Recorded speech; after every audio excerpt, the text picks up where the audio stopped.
तर ठाकरे गटातील खासदार शिवसेनेत येण्यास इच्छुक आहे। शिवसेना नेते योगेश कदम यांनी हा गौप्यस्फोट केलेला आहे। राजन साळवींच्या प्रवेशाने सेनेची ताकद वाढल्याचं देखील यावेळेला सांगण्यात आलंय। स्थानिक स्वराज्य संस्था निवडणुकीमध्ये भगवा फडकवणार असं देखील यावेळेला म्हटलेलं आहे।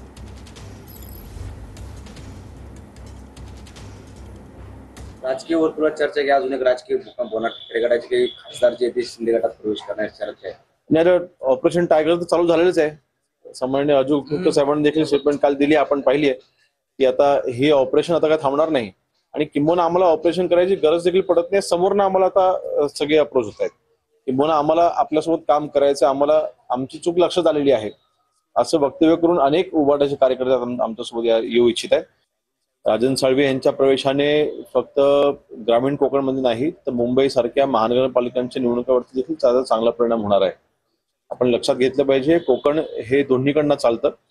कोकण हे मुंबईवरनं देखील चालतं आणि कोकण हे ग्रामीणमधनं देखील चालतं। आणि राजन साळवी साहेबांच्या पक्षप्रवेशामुळे नक्कीच मुंबईमध्ये देखील चांगली ताकद आम्हाला मिळणार आहे। जसं विधानसभेला आम्ही विजय प्राप्त केला, तसंच येणाऱ्या महानगरपालिकांच्या निवडणुकामध्ये महायुतीचा भगवा झेंडा हा नक्कीच आम्ही